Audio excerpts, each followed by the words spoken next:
যুবকদের সমস্ত problems solve করার জন্য আপনারা অনেক ট্র্যাক দেখাতে পারেন, আমি আমার জায়গা থেকে মাত্র 2টা সলিউশন দেবো। কয়টা ভাই? এই 2টার উপর আমল করেন, 40 দিন আমল করবেন। কয়দিন? প্রেসক্রিপশন করছি, মাত্র 40 দিন। যদি 40 দিন আমল করার পরে যুব সমাজ এখান থেকে বের না হতে পারে, তারপরে আমার সাথে যোগাযোগ করেন, আমার কথা বলেন যে ভাই আপনার কথা কাজ হয় নাই, এটা বলে দেখে না। লক্ষ লক্ষ যুবকের জীবন এভাবে চেঞ্জ হয়েছে, লক্ষ লক্ষ, একটা দুটা না। ইনশাল্লাহ আপনারটাও হবে ইনশাল্লাহ। লক্ষ লক্ষ যুবকের জীবন পরিবর্তন হয়েছে এবং এমন এমন জায়গায় গিয়ে এই কথাগুলো পড়ছে, আমিও জানি না কোথায় গিয়ে কথাগুলো পড়ছে। যেমন আজকে যে এয়ারে আসছিলাম, বাংলাদেশের একটা বড় কোম্পানির একজন এমডি আমারই হয়তো পাশে বসেছিল, আমি চিনতে পারি নাই, সে আমাকে চিনেছে। নামার সময় আমাকে বলছে যে আপনি আমার কার্ডটা রাখেন, কোনো একদিন হয়তো আমি আপনার কাজে আসতে পারি। তা আমি তার কার্ডটা রেখে দিয়েছি। তিনি বলছেন যে আপনার লেকচার শুনে আমি 3টা কাজ করেছি। 1, হজ ফরজ হয়েছিল আমার উপর, হজ করেছি। 2, আমি বড় একটা সুদী কোম্পানির মধ্যে ছিলাম, আমি সুদের সমস্ত সম্পদ দান করে দিয়েছি। সুদ তো ছেড়ে দিয়েছি, সুদের সমস্ত সম্পদও দান করে দিয়েছি। আর 3 নাম্বার, নামাজে গাফেল ছিলাম, নামাজ ধরেছি। তো আমি কিন্তু তাকে চিনিও না এবং তিনি কত বড় কোন কোম্পানির এমডি তাও জানি না। এরকম নিঃসন্দেহে এই কথাগুলো লক্ষ লক্ষ কোটি কোটি মানুষের কলিজের মধ্যে আসার করবে ইনশাআল্লাহ তাআলা। আমি জাস্ট 2টা সলিউশন বলবো, অনেক বেশি কথা বলবো না। প্রিয় যুবক ভাই, আপনার সলিউশন এই বেকারত্ব, মাদক, মেয়ের প্রতি আসক্তি, হতাশা, চাকরি না পাওয়া, এই যে ব্যাপারগুলো, পারিবারিক চাপ, তারপরে আপনি মাঝে মাঝে হয়তো একটু এগ্রেসিভলি একটু গুন্ডাগার্দি করছেন, নাউজুবিল্লাহ, এই যে প্রবলেমসগুলা, এইগুলো সলভ আপনাকে 2টো জিনিস করবে। 1, আপনি জাস্ট 5টা ওয়াক্ত নামাজ জামাতে পড়ার চেষ্টা করেন। একটাও 5 ওয়াক্ত মানে 5 ওয়াক্তই, মানে আপনাকে ফজরে উঠতে হবে, এশার নামাজও পড়তে হবে। ফজরে উঠতে হলে যদি আপনাকে সারা রাত জেগে থাকতে হয় তাহলে জেগে থাকবেন, যদি আর্লি ঘুমাতে হয় তাহলে আর্লি ঘুমাবেন। 2টা সলিউশন। মানে এখন তো অনেকেই রাত চলে যায় 3টা, 3:30, 4টা পর্যন্ত জেগে থাকে, কারণ এখন তো দিন রাত হয়ে গেছে, রাত দিন হয়ে গেছে, তাই না? এটা ক্ষেত্র বিশেষে জায়েজ হতে পারে, কিন্তু সবসময় এটা করা যাবে না। যেমন রমজান মাস, দেখা যায় রাতের বেলা অনেকে ইবাদত করে না, একবারে ফজরের নামাজ পড়ে হয়তো জিকির আজকার তেলাওয়াত করে মানুষ ঘুমায়, এটা আলাদা বিষয়, কিন্তু সারা জীবন তো এই কাজটা করা যাবে না, যাবে? তো আর্লি ঘুমানোর চেষ্টা করা ভালো। যদি না পারেন, যদি আপনার রাত জাগতেই হয়, তাহলে ফজরের নামাজটা পড়ে অ্যাটলিস্ট ঘুমাবেন, ঠিক আছে? 1 নাম্বার, 5 ওয়াক্ত নামাজ জামাতে। যদি জামাত না পান বাসায়, যদি জামাত না পান তাহলে পরবর্তীতে কাউকে নিয়ে জামাত করে নেবেন। একবারই পান নাই, ঘুমিয়েছিলেন, কোনো সফরে ছিলেন ইত্যাদি, আপনি একা হলেও পড়ে নেবেন। 5 ওয়াক্ত নামাজ ছাড়বেন না, ওয়াদা করেন আজকে 5 ওয়াক্ত নামাজ কেউ ছাড়বেন না, ওয়াদা করেন। আল্লাহ পাক কবুল করুন, বলি আমিন।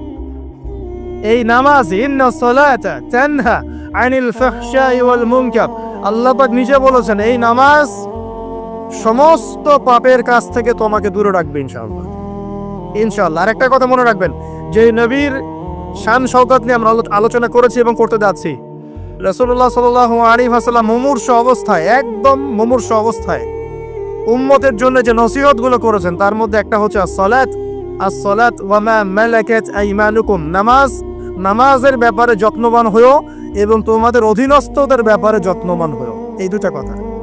শেষ ওয়ার্ড মানুষ কি বলতে পারে? আপনার বাবা যখন ইন্তেকাল করেছেন, হয়তো শেষ কথা বলেছেন তোর মাকে দেখিস, ঠিক আছে, তোর বোনদেরকে দেখিস, বাবা আমার এই বিষয়গুলো আমি ছেড়ে গেলাম, তুই দেখিস। আচ্ছা, আছে না এমন? মা অনেকে চলে গেছে, মা শেষে বলেছে বাবা ছোট বোনটাকে দেখিস। আপনি লাস্ট কথাকে কত বেশি গুরুত্ব দিয়েছেন? যাদের পিতামাতা চলে গেছে এবং শেষ সময় তারা কাছে থাকার সৌভাগ্য ছিল, তারা কিন্তু বুঝতে পারে শেষ কথার কত গুরুত্ব আছে কি নাই, গুরুত্ব আছে কি নাই। শেষ কথা মানুষ সবচেয়ে কঠিন ভাবে মনে রাখে কি না? নবী সাল্লাল্লাহু আলাইহি ওয়াসাল্লাম আমাদের সবার নেতা, আমাদের নবী, আমাদের আদর্শ, আমাদের সবচেয়ে উসওয়াতুল হাসানা, যাকে আল্লাহ পাক এই পুরো রাহমাতুল লিল আলামিন হিসেবে সৃষ্টি করেছেন। উম্মতের সমস্ত কবিরা গুনাহগার মানুষের জন্য সুপারিশ করে আল্লাহর হুকুমে তাদেরকে জান্নাতে নিয়ে যাবেন ইনশাআল্লাহ।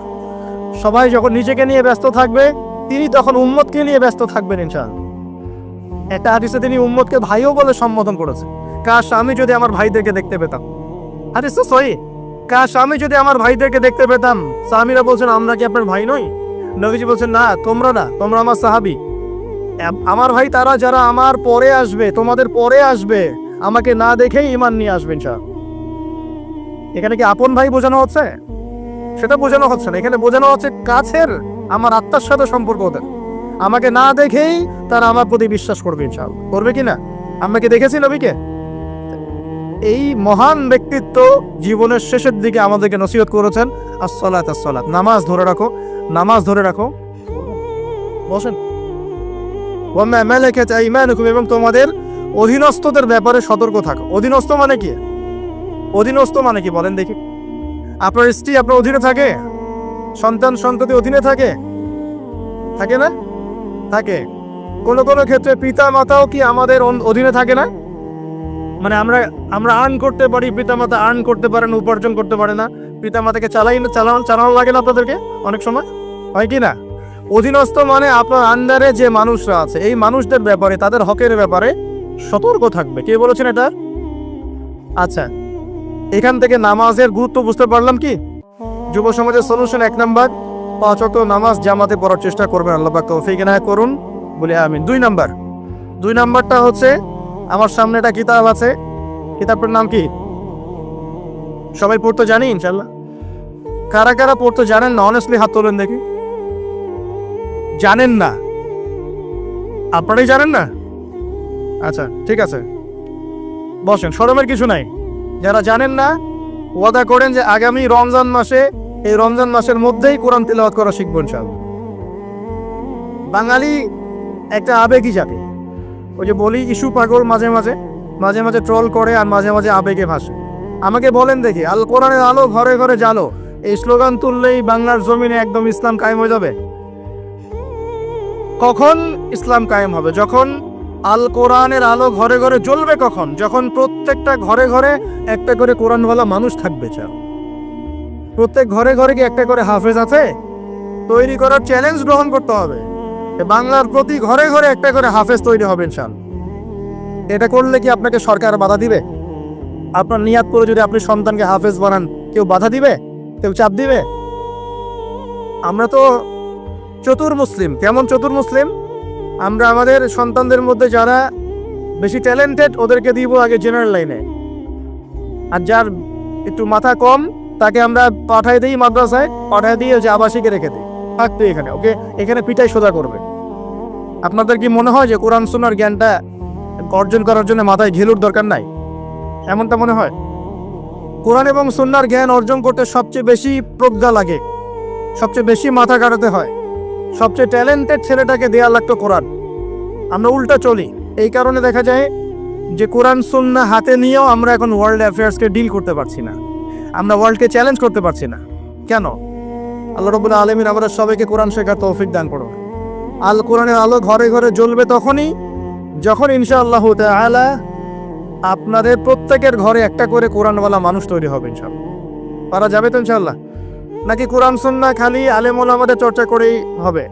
আপনাদের পড়ারও দরকার নাই, জানারও দরকার নাই, বোঝারও দরকার নাই। এখনটা ব্যাপারটা কেমন?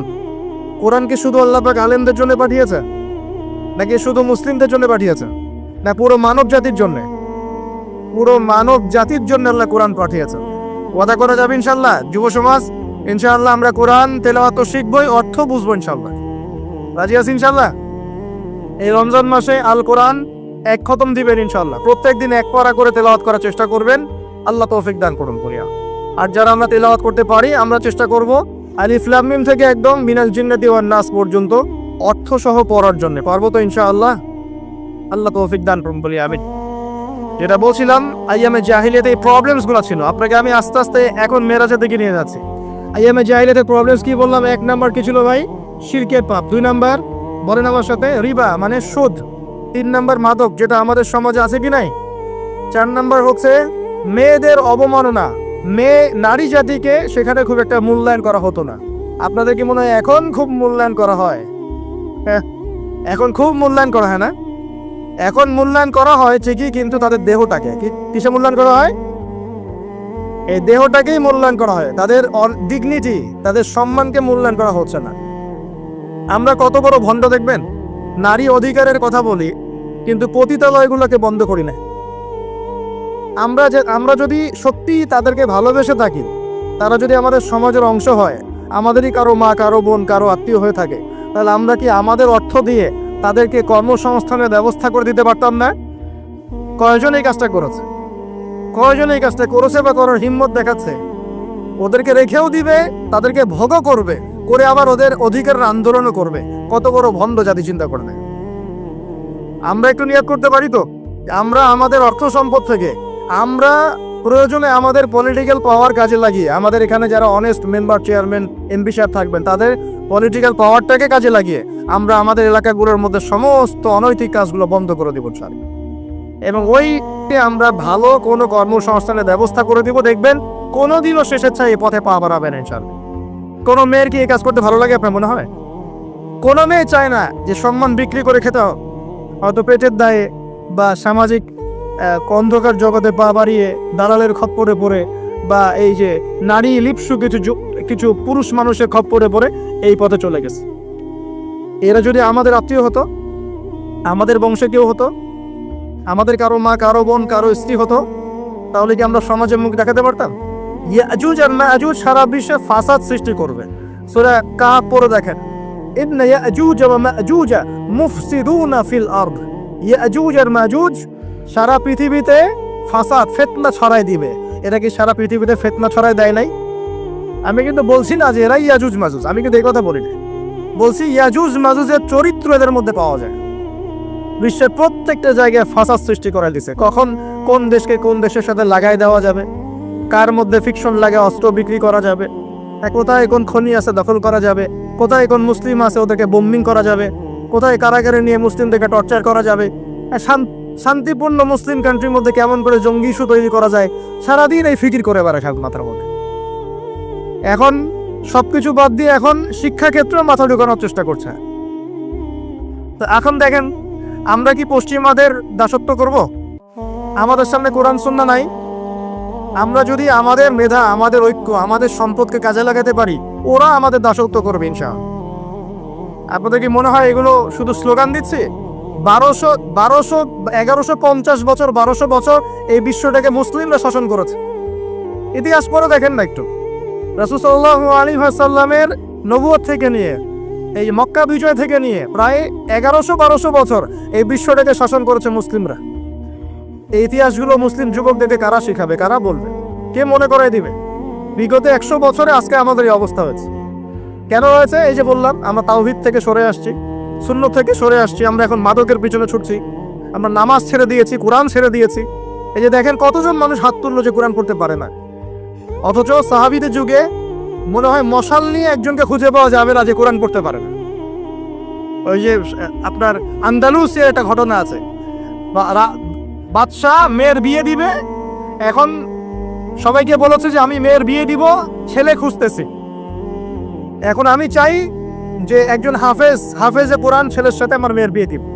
যাদের ঘরে হাফেজে কোরআন ছেলে আছে সবাই রাত্রেবেলা মশাল জ্বালাবে, একটা করে মশাল জ্বালিয়ে রাখবে। এখন বাচ্চা রাতের বেলা গভীর রাতে এই টাওয়ারের উপর উঠেছে, উঠে দেখে তার রাজ্যের প্রতিটা বাসায় মশাল জ্বলছে। মানে সবাই কোরআনে হাফেজ। পরের দিন শর্ত দিল যে সবাই তো কোরআনে হাফেজ, এখন আমি কার সাথে আমার মেয়ের বিয়ে দেবো? কোরআনের মুফাসসির যারা তার সাথে দেব। পরের দিন যখন উনি টাওয়ারে উঠেছেন, দেখে যে সব ঘরে মশাল জ্বলছে, এখন সবাই কোরআনে তাফসীর করতে যাবে। তারপর যে আরো কঠিন শর্ত দিয়েছে যে হাদিসের উপর গবেষণা কারা করেছে, হাদিস বেত্তা কারা, এবার কোরআন হাফেজ, তাফসীর এবং হাদিস জানে কারা। এবার দেখা গেছে অর্ধেক আলো জ্বলতেছে ঘরে, পুরো দেশের অর্ধেক আলো জ্বলতেছে। এইভাবে প্রায় 8-10টা ধাপে ধাপে তিনি জামাই সিলেক্ট করেছেন। জামাই পেতে এত কষ্ট, সবাই ভালো মানুষ, এর মধ্যে ভালো কোথায় খুঁজে বের করুন। তো দেখেন, আমরা যে ইসলাম থেকে সরে আসছি, এই কারণে আজকে বিগত 100 বছরে আমাদের এই অবস্থা হয়েছে। আল্লাহ পাক আমাকে এবং আপনাদের সবাইকে 5 ওয়াক্ত নামাজি বানায় দেন, দোয়া করে। আল্লাহর পথে চলতে হলে কিন্তু কষ্ট হবে, মানুষ ভালো মন্দ বলবে, অনেক সমস্যা।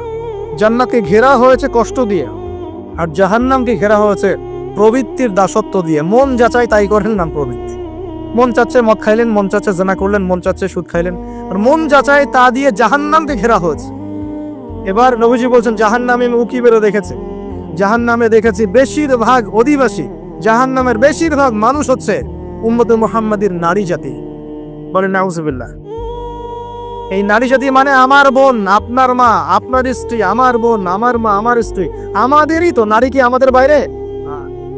কেন তারা জাহান্নামে যাবে? নবীজি বলছেন কয়েকটা কারণ। এক, তারা বেশি বেশি লানত এবং অভিশাপ করে। এক।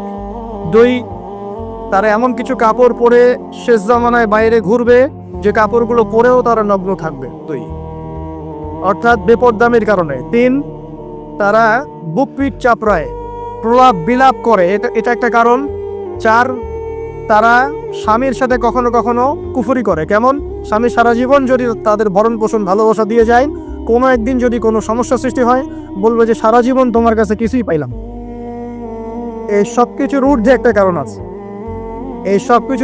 কারণ আছে। সেটা হলো, শোনেন, তাদের উদ্ধত মস্তকটা আল্লাহ পাকের বিধানের সামনে সহজে অবনত হতে পারে না, চায় না।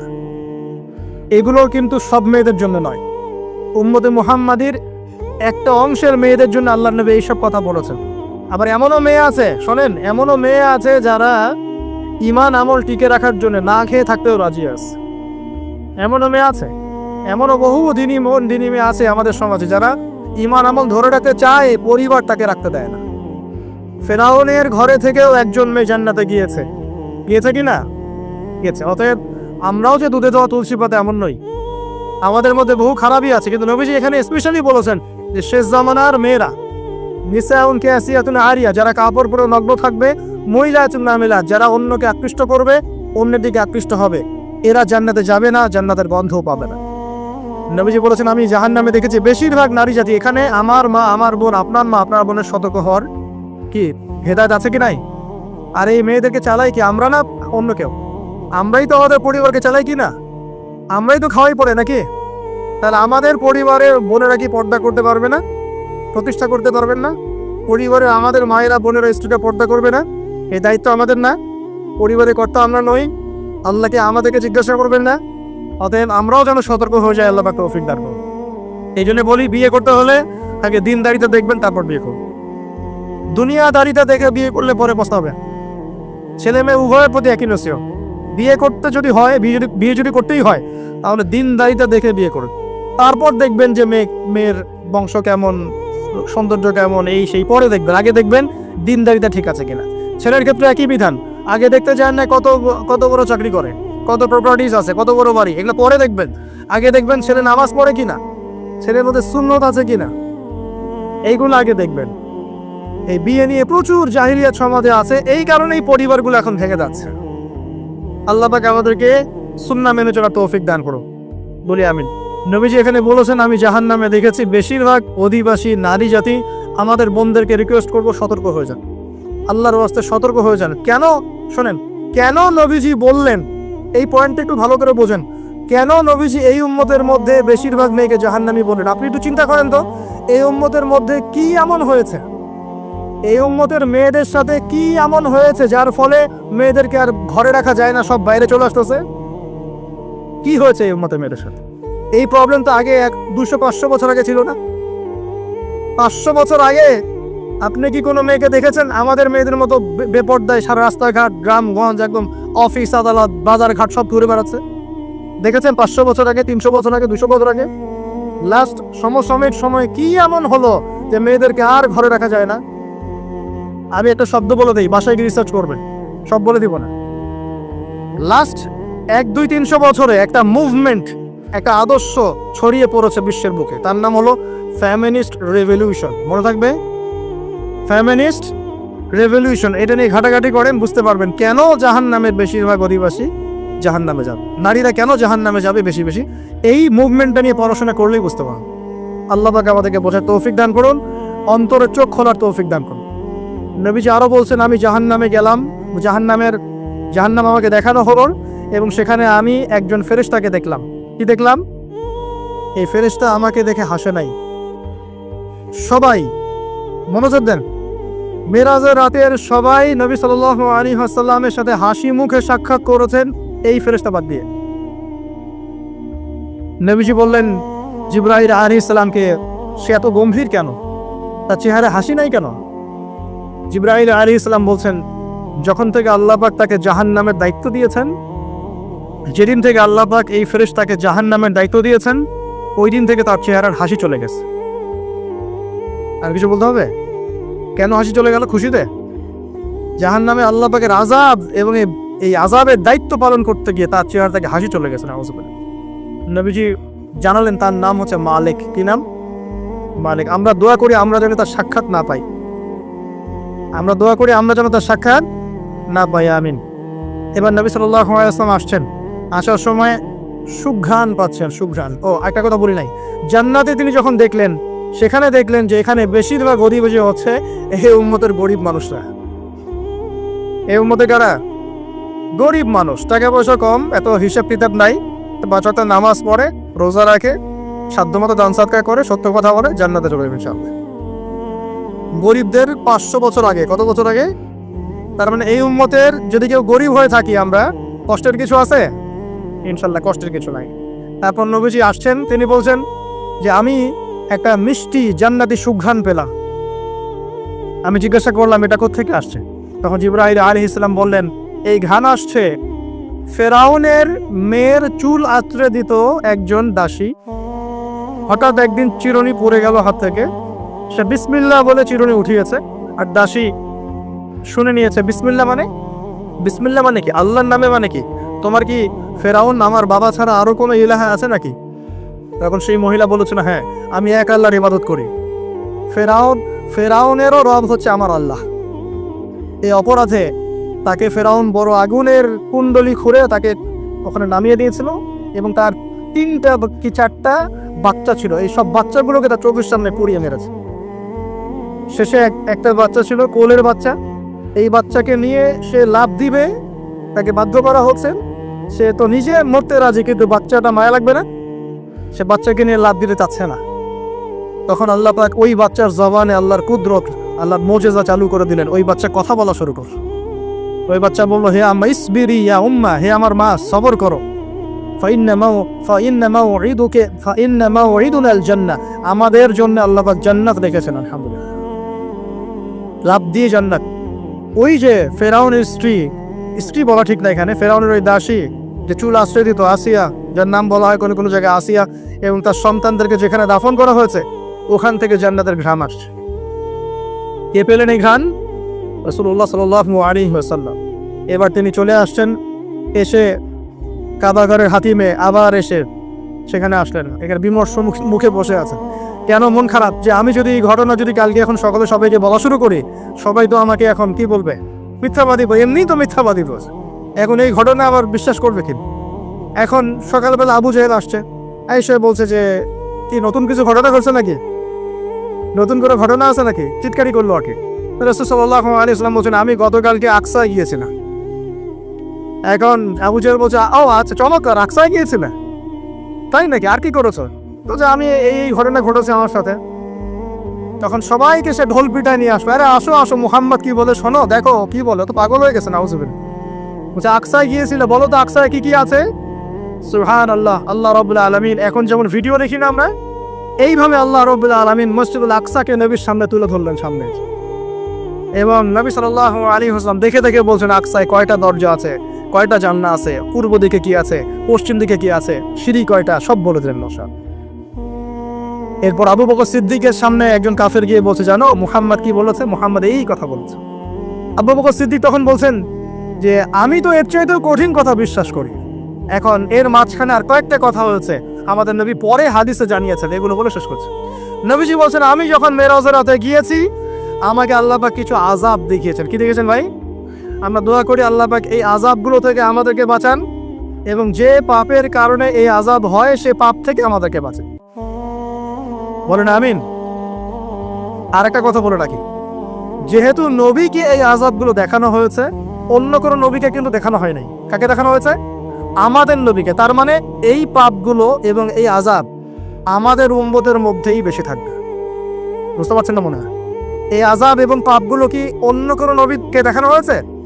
আমাদের নবীকে দেখানোর কারণ কি? কারণ আপনার উম্মতের মধ্যে এই পাপগুলো ছড়াবে বেশি, এবং আপনার উম্মতের একটা অংশ এই আযাবগুলো ভোগ করবে। কি আযাব? নবীজি যাচ্ছেন, দেখছেন, যুবকরা শুনো ভালো করে, নবীজি দেখছেন একটা চুলা, কি ভাই? তন্দুর রুটি দেখেছেন যে চুলায় রান্না করে, ঠিক ওই রকম শব্দই হাদিস এসেছে, তন্দুর। এই চুলা এমন চুলা যার মাথাটা হচ্ছে সরু, নিচের দিকটা মোটা, নিচে আগুন জ্বলছে, ভিতরে কিছু মানুষ আছে, নিচ থেকে আগুনের দাবদাহ আসছে, যখনই আগুন আসছে জাহান্নামের তখন তারা ধাউ ধাউ করে উপরে উঠছে, আবার যখন আগুন নেমে যায় তখন তারা নিচে নেমে যায়। নবীজি মর্মান্তিক দৃশ্য দেখে বললেন যে এরা কারা, যাদেরকে এমন আযাব দেওয়া হচ্ছে? জিবরাইল আলাইহিস সালাম বললেন, যুবক ভাই শোনেন ভালো করে, জিবরাইল আলাইহিস সালাম বললেন এরা হচ্ছে আপনার উম্মতের সেই সব ব্যক্তি যারা বিবাহ বহির্ভূত জেনা করেছিল। এই পাপটা মারাত্মক। আল্লাহ পাক আমাদের সবাইকে পাপ থেকে ফিরে আসার তৌফিক দান করার, এবং এই পাপ যদি করে থাকেন হতাশ হবেন না, তওবা করে আজকেই ফিরে আসবেন। তওবা করলে আল্লাহ পাক যে কোনো পাপ মাফ করে দেবেন ইনশাআল্লাহ। যে কোনো পাপ তওবা খাস করতে হবে, কোনোদিন এই পাপে লিপ্ত হওয়া যাবে না। এই যে গত 3-4 দিন আগে একটা দিবস চলে গেল না, লক্ষ লক্ষ কোটি কোটি যুবক যুবতী পাপ করেছে, করে নাই? আর আমরা উস্কে দিয়েছিলাম কাছে আসার গল্প, অমুক তমুক হাবি যাবি কত কথা। আর এদের স্লোগানগুলো এত চটকদার, খুব মজা লাগে, খুব মজা, মুখরোচক ভাবে উপস্থাপন করে। আল্লাহ পাকের কাছে আসার গল্প করা যায় না, রাসূলের কাছে আসার গল্প করা যায় না। আসলে এখনকার মিডিয়াগুলো এতটাই নির্লজ্জ হয়ে গেছে। কেন বলছি শোনেন, ইসলামের সাথে শত্রুতা তো আছেই, কোনোদিনও আল্লাহর কাছে আত্মসমর্পণ করা লাগে এমন কোনো ওয়ার্ডও বলবে না। টাইটেল দিবে ভূমিকম্পের কাছে মানুষ কত অসহায়, টাইটেল দিয়েছে একটা। প্রাকৃতিক বিপর্যয়ের সামনে মানুষ কত অসহায়, প্রকৃতির কাছে মানুষ কত অসহায়, এসব টাইটেল দিয়ে ভিডিও দিচ্ছে। ওই যে ভূমিকম্প ইস্যুতে একটা বারও বলল না যে এই আল্লাহ পাকের কাছে আল্লাহর শক্তির সামনে মানুষ কত অসহায়। ওই শব্দ ব্যবহার করা যাবে না। ওই শব্দ ব্যবহার করলে আপনি মৌলবাদী হয়ে যাবেন। যে প্রকৃতিটা কি? প্রকৃতি কে? প্রকৃতি কাকে বলে? কত প্রকার? প্রকৃতির স্রষ্টা কে? প্রকৃতি কে নিয়ন্ত্রণ করছে? ভূমিকম্পের কোনো ক্ষমতা আছে না? ভূমিকম্প যে দেয় তার ক্ষমতা আছে। এই সাগরের কোনো ক্ষমতা আছে? সাগরে যে জলোচ্ছ্বাস দেয় তার ক্ষমতা আছে। এই মাটিটাকে স্থির কে রেখেছে? এখন আমরা তো এখনো মহাবিশ্বে ঘুরছি না? এই যে ওয়াজ করছি যখন আমরা, এখনো পৃথিবীটা ঘুরছি। আমরা কি বুঝতে পারছি কে পৃথিবীকে স্থির রাখলো? কেউ বলবে না যে আল্লাহর আযাবের সামনে মানুষ কত অসহায়। হ্যাঁ, বলবে প্রকৃতির সামনে মানুষ কত অসহায়, ভূমিকম্পের সামনে মানুষ কত অসহায়। মানে এমন এমন চটকদার কিছু শব্দ দিবে, এই শব্দগুলো আপনাকে চিনিয়ে দিবে যে কারা আল্লাহর বাহিনী, কারা আল্লাহর দুশমনের বাহিনীর মধ্যে আছে। এখানে যুবকদেরকে উৎসাহিত করা হয়েছে না জানার জন্য। আর নবী সাল্লাল্লাহু আলাইহি ওয়াসাল্লামকে কেন দেখানো হলো? কারণ তার উম্মতের মধ্যে জেনার ভাব ছড়িয়ে পড়বে বেশি। কিসের মধ্যে? চুলার মধ্যে শাস্তি দেওয়া হচ্ছে, চুলায় শাস্তি দেওয়া হচ্ছে। নবীজি বলছেন তাদের ভিতর থেকে এত দুর্গন্ধ বের হচ্ছিল যেন মনে হচ্ছিল যে কোনো পাবলিক টয়লেটের পাশ দিয়ে আমরা যাচ্ছিলাম। প্রিয় ভাই, আল্লাহর রাস্তায় জেনার ধার কাছেও যায় না। আল্লাহ পাক বলেছেন ওয়ালা তাকরাবু জিনা, জেনার কাছেও যেও না। এক নাম্বার শাস্তি কি দেখেছেন নবী সাল্লাল্লাহু আলাইহি ওয়াসাল্লাম? কিসের শাস্তি? তন্দুর চুলার মধ্যে আগুনের শাস্তি। কিসের পাপের কারণে? বলেন, জেনা। এই উম্মতে মুহাম্মাদের মধ্যে জেনা ছড়িয়ে পড়েছে কিনা? এখন আমরা কি এই স্রোতে গা ভাসাবো না দূরে থাকবো? আমরা হালাল উপার্জনের সোর্স তৈরি করব, করে হালাল বিয়ে করবো ইনশাআল্লাহ। হালাল উপার্জনের মাধ্যম তৈরি করবেন, করে বিয়ে করবেন ইনশাআল্লাহ। বিয়ের আগে কোনো পীড়িত নাই, সব পীড়িত বিয়ের পর ইনশাআল্লাহ পারা যাবে ইনশাআল্লাহ। আর সব আগে ভাগে খেয়ে শেষ করে ফেললে পরে খাবেন কি? তাই না বিষয়টা? আচ্ছা, এবার সামনে যাই। নবী সাল্লাল্লাহু আলাইহি ওয়াসাল্লাম সামনে গেলেন, গিয়ে দেখলেন, এবার দেখলেন কিছু মানুষ বসে আছে, সামনে আছে টাটকা তরতাজা গোশত, একদম ধোঁয়া উঠতেছে, একদম মনে করেন ওই কালা ভুনার মতো। আর পাশে রাখা আছে পচা নোংরা আবর্জনাময় গোশত। এই মানুষগুলো ভালো গোশত খাচ্ছে না, এই মানুষগুলো পচা গোশতগুলোই খাচ্ছে, দুর্গন্ধযুক্ত। নবীজি বললেন এরা কারা? নবী সাল্লাল্লাহু আলাইহি ওয়াসাল্লামকে বলা হচ্ছে এরা আপনার উম্মতের সেই সব ব্যক্তি যারা বিবাহিত, ভালো করে শোনেন, এরা আপনার উম্মতের সেই সব ব্যক্তি যারা বিবাহ বহির্ভূত সম্পর্ক করেছে। মানে বিয়ে করার পরেও, বাসায় স্ত্রী থাকার পরেও বাইরে জেনা করেছে, বাসায় স্বামী থাকার পরেও বাইরে জেনা করেছে। এখন আমাকে বলেন তো, উম্মতে মুহাম্মাদের মধ্যে সমকালীন সময় এই ফিতনাটা ছড়িয়ে পড়ে নাই? পরকীয়া ছড়িয়ে পড়ে নাই? এটা হলো পরকীয়ার স্পেশাল শাস্তি। কারণ পবিত্র হালাল ফ্রেশ জিনিস ওদের ঘরে ছিল, খাইতে ভালো লাগে না, ওদের নোংরা পচা জিনিস খেতে ভালো লেগেছে। আল্লাহ পাক কিয়ামতের মাঠেও ওই এবং বারজাখের জীবনেও ওই একই শাস্তি দিবেন ইনশাআল্লাহ। আর এখন তো মিডিয়ার মধ্য দিয়ে এই যে বিভিন্ন সিরিয়ালস, নাটক, হাবি জাবি এগুলোর মধ্য দিয়ে এটাকে উস্কে দেওয়া হচ্ছে, এটাকে অ্যাভেলেবেল করে ফেলা হয়েছে। আর যারা বড় বড় শহরে থাকে এগুলো তো ফিতনা আরো বেশি, আরো বেশি। আল্লাহ পাক আমাদের মা বোনদেরকে বোঝার তৌফিক দান করুন, আর আমাদের ভাইদেরকেও বোঝার তৌফিক দান করুন। আমাদের সবাইকে আল্লাহ পাক পরকীয়ার মতো নোংরা পাপ থেকে হেফাজত করুন, বিবাহ বহির্ভূত সম্পর্ক থেকে হেফাজত করুন। আরো সামনে যান, নবীজি দেখলেন এবার একটা রক্তের নদী। কিসের নদী ভাই?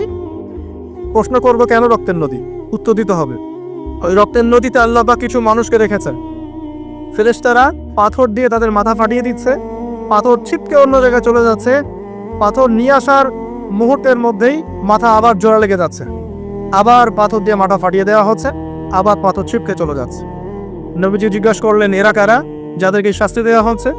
নবী সাল্লাল্লাহু আলাইহি ওয়াসাল্লামকে জিবরাইল আলাইহিস সালাম বললেন এরা আপনার উম্মতের সেই সব ব্যক্তি যারা সুদখোর ছিল। কি ছিল? এখন বলেন রক্তের নদী কেন? বলেন, উত্তর দেন দেখি, কে বলতে পারবেন? বিসমিল্লাহ। মাশাআল্লাহ, মাশাআল্লাহ, শুকরিয়া। সুদের মধ্য দিয়ে এক শ্রেণীর মানুষ ধনী হয় আর এক শ্রেণীর মানুষ গরিব হয়। সুদের মধ্য দিয়ে গরিব মানুষের রক্তটাকে চুষে খাওয়া হয়। এই কারণেই কিয়ামতের মাঠে এবং বারজাখের জীবনে রক্তের নদীতে ফেলে মাথাটা ফাটিয়ে দেওয়া হয়। মাথা কেন ফাটানো হবে? এই মাথা দিয়ে শয়তানি বুদ্ধিটা বের করেছিল যে ইন্নামাল বাইউ মিসলুর রিবা, সুদ হচ্ছে ব্যবসার মতোই। এই শয়তানি কোত্থেকে বের হইছে? এই মাথা থেকে। কোন মাথা মাখায় দেওয়া।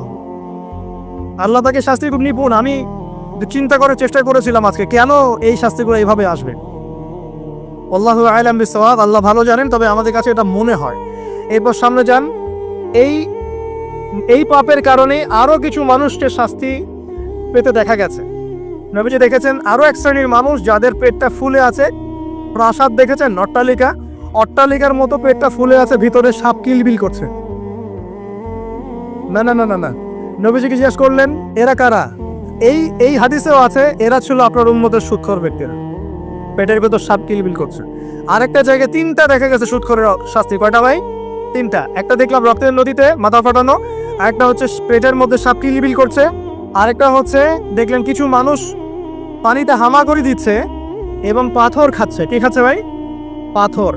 এবং এই পাথরটা ভিতরে যাচ্ছে, গিয়ে পিছনের রাস্তা দিয়ে বের হয়ে যাচ্ছে। নবীজি বলেন এরা কারা? একই উত্তর দিলেন জিবরাইল আলাইহিস সালাম, এরা হচ্ছে আপনার উম্মতের সুদখোর ব্যক্তিরা। সুদের এই তিনটা শাস্তি স্পেশাল দেখা গেছে। কেন আল্লাহ ভালো জানেন, আমরা সব ব্যাখ্যা করতে পারবো না। নবীজি আরো সামনে এগিয়ে গেলেন, তাকে দেখানো হলো এবার এক শ্রেণীর ব্যক্তি, হাতগুলো নখগুলো তামার মতো লম্বা, তামার নখ, লম্বা লম্বা নখ। দেখেছেন কোন মুভির মধ্যে দেখা গেছে, ছবির মধ্যে তামার লম্বা লম্বা। হ্যাঁ, এই নখগুলো দিয়ে তারা চোখ এবং গাল আঁচড়াচ্ছে, কোনো ক্ষেত্রে বুক আঁচড়াচ্ছে এবং ওই গোশতগুলো খাচ্ছে। নবী জিজ্ঞাসা করলেন এরা কারা?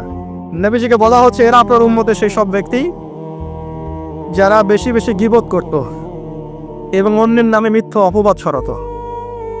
আর সতর্ক করে দেই, এই পাপটা কিন্তু এখন ছেলে মেয়ে সব সমাজে বেশি হয়। কি আলেম জালেম সব সমাজে বেশি হয়। কোনো ক্ষেত্রে ওয়াজ মাহফিলের প্যান্ডেলগুলোর মধ্যে বসে বসে মানুষের গীবত করা হচ্ছে।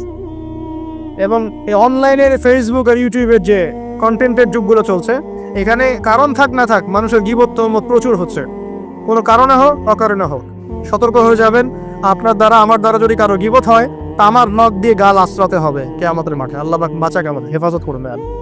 এবং এই পাপের আরেকটা শাস্তি দেখা হয়েছে, ওই যে নিজের ভাইয়ের গোশত ছিঁড়ে ছিঁড়ে খাচ্ছে। এক শ্রেণীর মানুষকে আগুন খাওয়ানো হচ্ছে এবং আগুনগুলো পিছনের রাস্তা দিয়ে বের হয়ে যাচ্ছে। জিজ্ঞাসা করা হলো তারা কারা? নবীজিকে বলা হচ্ছে এরা আপনার উম্মতের সেই সব ব্যক্তি যারা এতিমের মাল ভক্ষণ করত। এতিমের মাল অন্যায়ভাবে ভক্ষণ করে খেয়ে ফেলতো। আছে কি নাই সমাজের মধ্যে? নবীজি আরো সামনে গেলেন, দেখলেন এক শ্রেণীর মানুষ কাঁধে অনেক বোঝাগুলো হালকা করার বদৌলতে উল্টা তারা বোঝা হালকা না করে আরো কিছু বোঝা ঘাড়ে নিচ্ছে। লাকড়ির বোঝা ঘাড়ে নিয়ে পথ চলার চেষ্টা করছে, কিন্তু পথ চলতে পারছে না। নবীজি বলেন এরা তো অদ্ভুত, এরা তো চাইলে বোঝা হালকা করে চলতে পারছ, বোঝা আরো নিয়ে চলছে কেন? নবীজিকে বলা হচ্ছে এরা আপনার মধ্যে সেই সব ব্যক্তি যারা দায়িত্ব যতটুকু নিয়েছিল অতটুকু তো পালন করতে পারতোই না, আরো দায়িত্ব চেয়ে নিত মানুষের কাছে। দায়িত্ব চেয়ে নেওয়ার সংস্কৃতি চলছে না এখন? যোগ্যতা থাকেন না থাক, মানুষ দায়িত্ব চাচ্ছে না, দায়িত্ব না দিলে লাগ করে।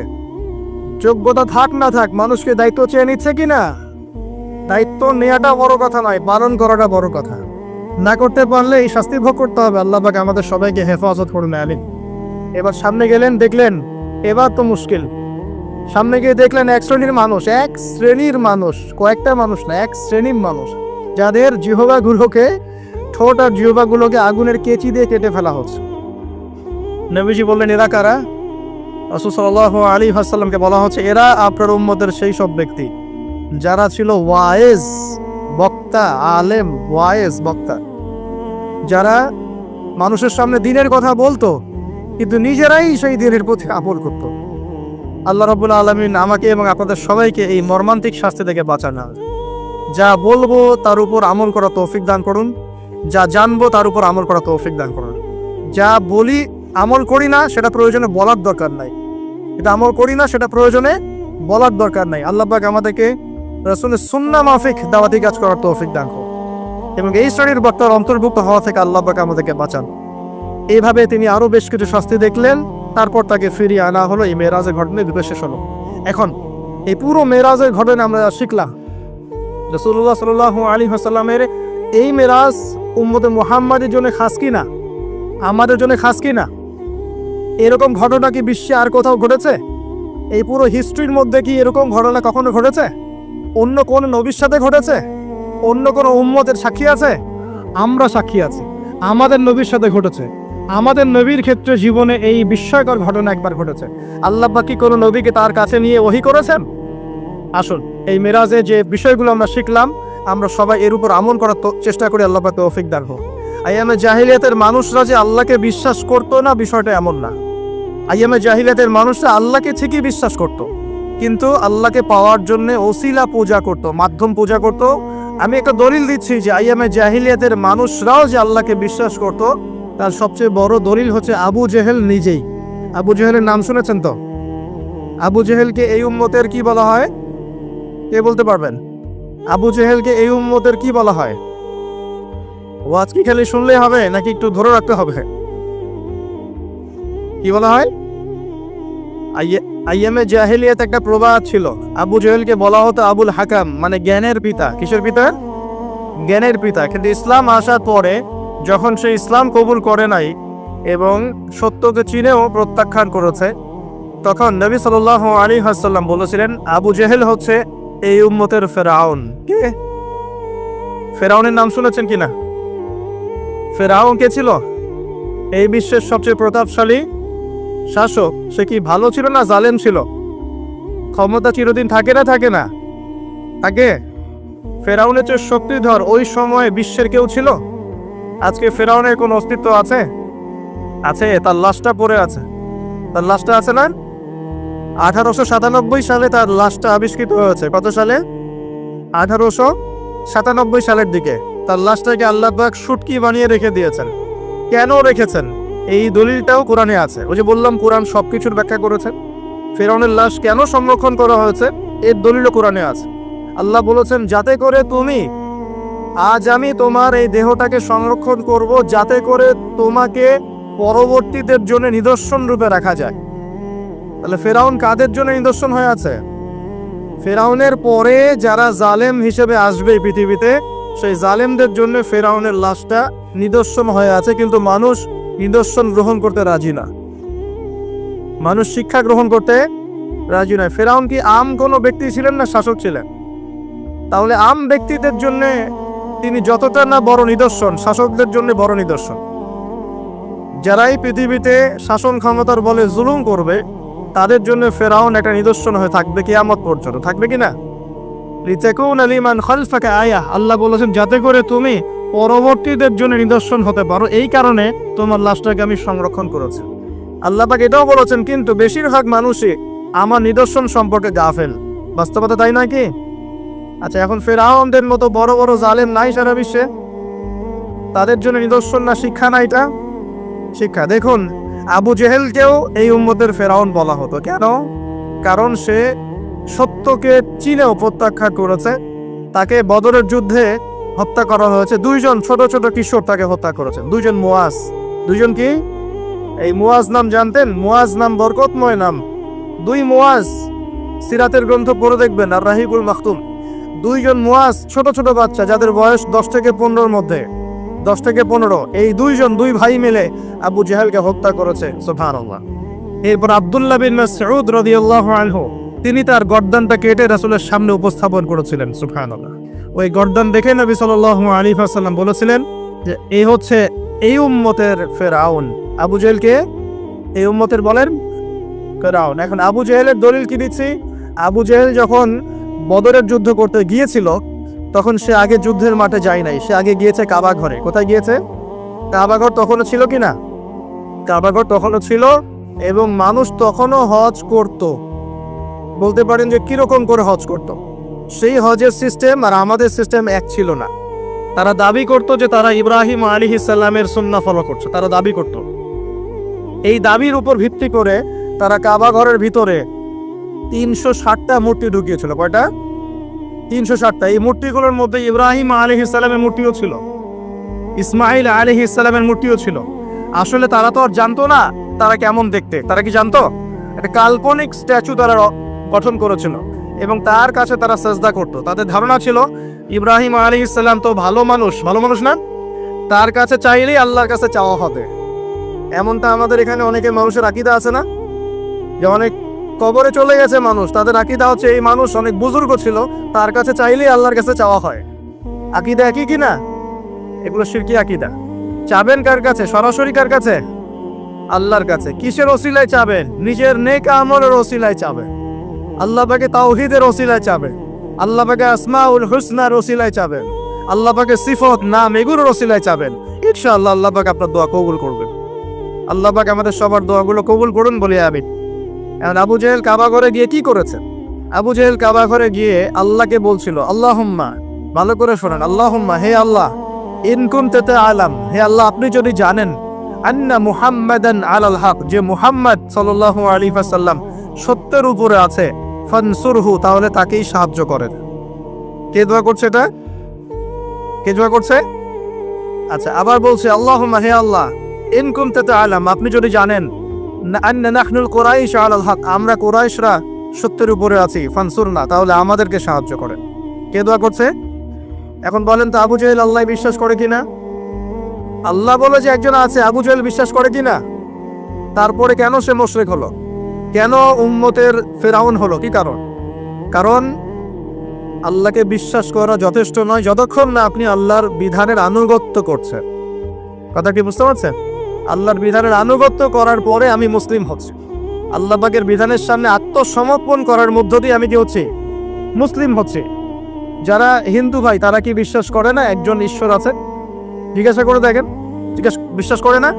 অবশ্যই বিশ্বাস করে। যারা বলছে যে 3 খোদা, আল্লাহ, নাউজুবিল্লাহ, ঈসা আলাইহিস সালাম আর রুহুল কুদুস, যারা 3 খোদায় বিশ্বাস করে, এমন মানুষ আছে না পৃথিবীতে? তাদের সংখ্যা কিন্তু কোটি কোটি, প্রায় 200-300 কোটি মানুষ এগুলো বিশ্বাস করে। ওরা কি আল্লাহ বিশ্বাস করে না? করে কি না? ওরা কি বিশ্বাস করে না যে একজন আল্লাহ বলে একজন আছে? যারা বুদ্ধিস্ট, তারা কি বিশ্বাস করে না যে আল্লাহ বলে একজন আছে? যারা ইহুদি, তারা কি বিশ্বাস করে না যে আল্লাহ বলে একজন আছে? আর আল্লাহ বলে একজন আছে, উপরওয়ালা একজন আছে, এই বিশ্বাস যথেষ্ট নয় যতক্ষণ না আপনি সেই আল্লাহর বিধানের সামনে আত্মসমর্পণ করছেন। আর আত্মসমর্পণ মানে কি? কিছু অংশ মানবো, কিছু অংশ মানবো না। আত্মসমর্পণ মানে কি? কিছু অংশকে মানবো, বাকি অংশ ছেড়ে দিব। যেটুকু মানলে আমার সুবিধা হয় ওইটুকু মানবো, যেগুলো মানলে আমার সুবিধা হয় না এগুলো ছেড়ে দিব। আত্মসমর্পণ মানে কি? আমি 2টা দলিল দিই, খালি জাস্ট 2টা, শর্ট করে দিচ্ছি কারণ আমাদের আলোচনা অনেক লম্বা হবে ইনশাল্লাহ। 2টা দলিল দিচ্ছি। এক, ইব্রাহিম আলাইহিস সালামকে যে আল্লাহ পাক বললেন তোমার স্ত্রী সন্তানকে রেখে আসো কাবা ঘরের কাছে, মনে আছে? মনে আছে কি নাই? আচ্ছা, ইব্রাহিম আলাইহিস সালাম কি প্রশ্ন করেছিলেন যে আমি কেন রেখে আসবো, এর পিছনে যুক্তি কি, বিজ্ঞান কি, দর্শন কি? নাকি আল্লাহ বলেছেন বাস করেছেন? কোনটা? আল্লাহ বলেছেন, তিনি করেছেন। তিনি বলছেন, আল্লাহ বলছেন তোমার সন্তানকে কুরবানি করতে হবে, সন্তানের বয়স 10 বা 12 বছর। তিনি কি বলেছেন নিষ্পাপ বাচ্চাকে কেন হত্যা করব? এর পিছনে যুক্তি কি, এর পিছনে বিজ্ঞান কি, এর পিছনে দর্শন কি?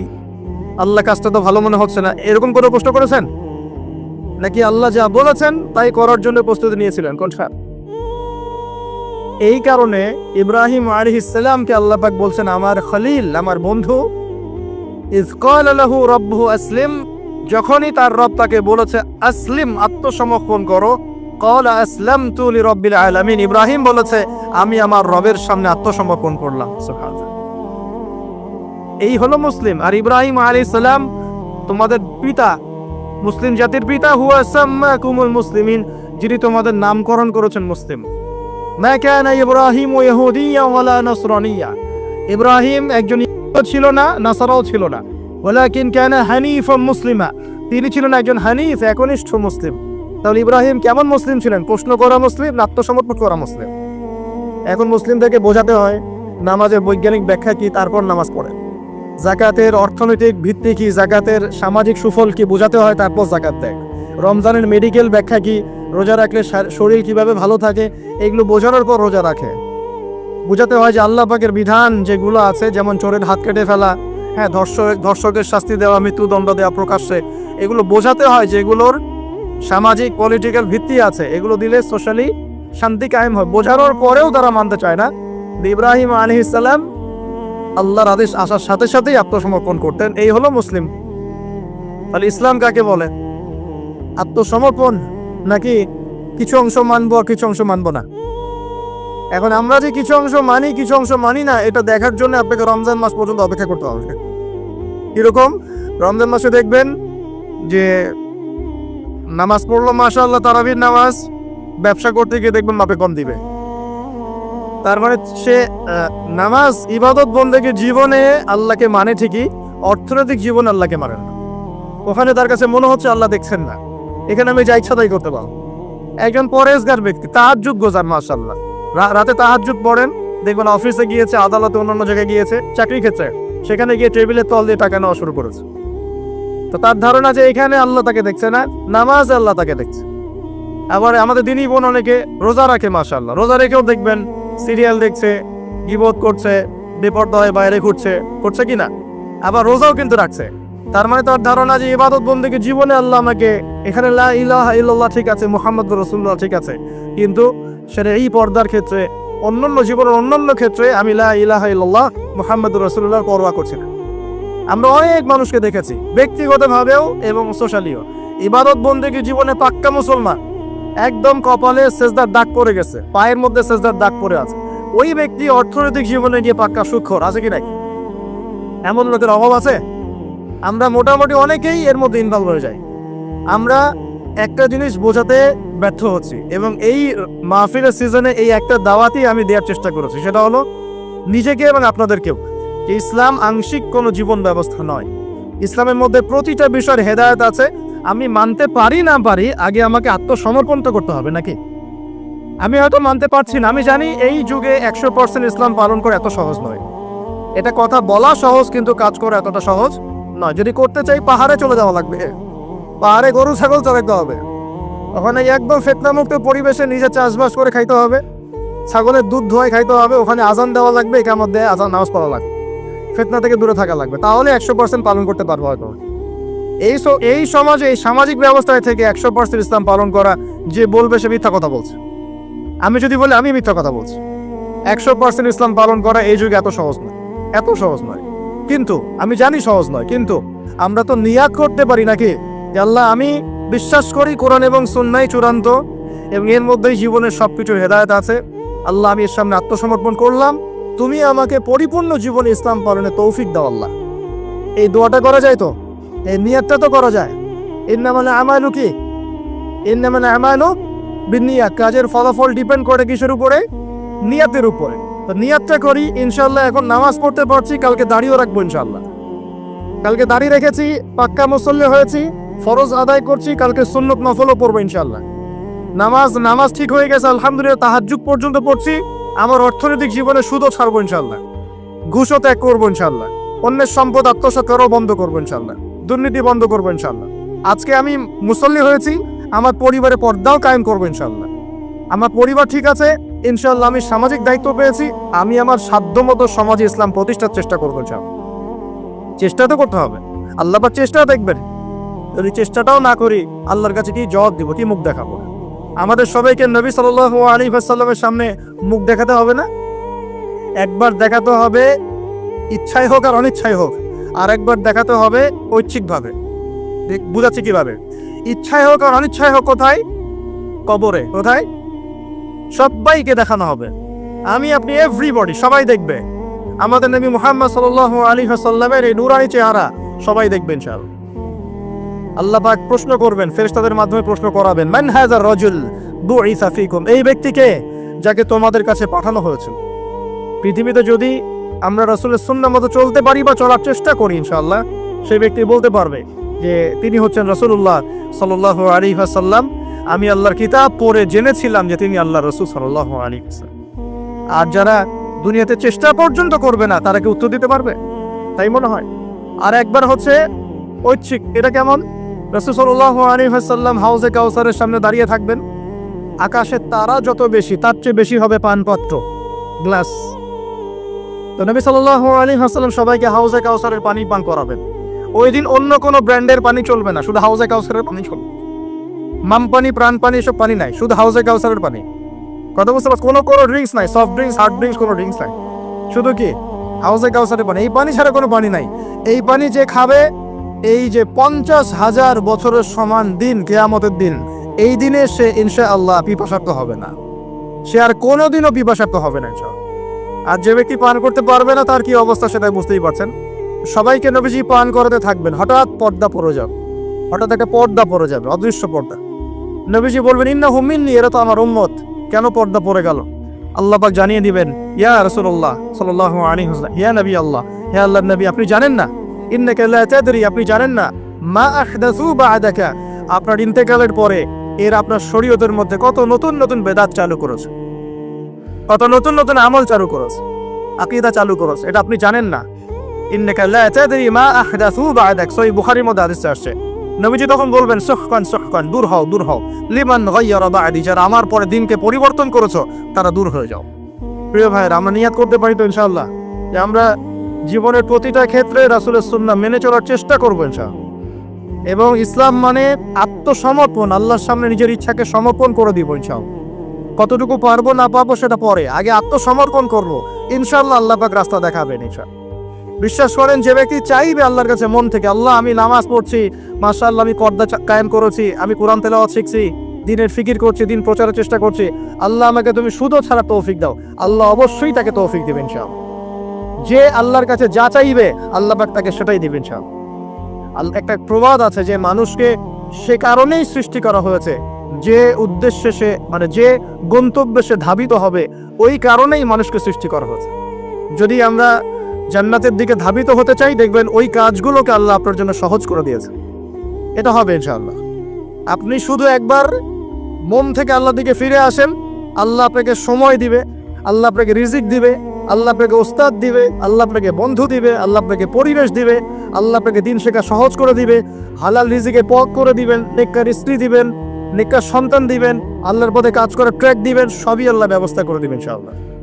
এইটা ডিপেন্ড করে কার চাওয়া কত প্রগাঢ়, এর উপর ডিপেন্ড করে।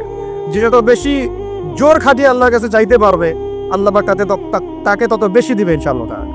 তবে দিবেন, এটা 100% ফিক্স করে রাখে ইনশাআল্লাহ।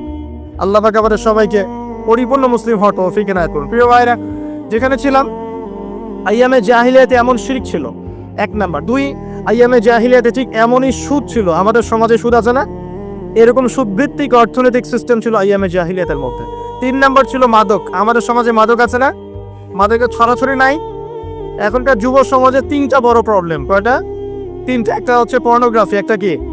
পর্নোগ্রাফি। অলমোস্ট এভরিবডি, সবাই পর্নোগ্রাফিতে আসক্ত, অলমোস্ট এভরিবডি। 2 নাম্বার হচ্ছে মাদক।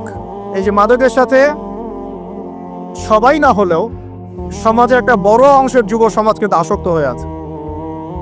3 নাম্বার হচ্ছে ফ্রি মিক্সিং, মানে নারী পুরুষের অবাধ মেলামেশা। এই সমস্যাগুলো যুব সমাজ কাজকে গ্রাস করে খাচ্ছে। এরপরে আরো কিছু প্রবলেম আছে, যেমন বেকারত্ব, হতাশা, জীবনের উদ্দেশ্য থেকে বিচ্যুত হয়ে যাওয়া, পারিবারিক চাপ, মিউজিক, তারপরে বন্ধুদের, খারাপ বন্ধুদের পল্লায় পড়া, সঙ্গদোষ, কিশোর গ্যাং, এরকম কিছু প্রবলেমস আছে।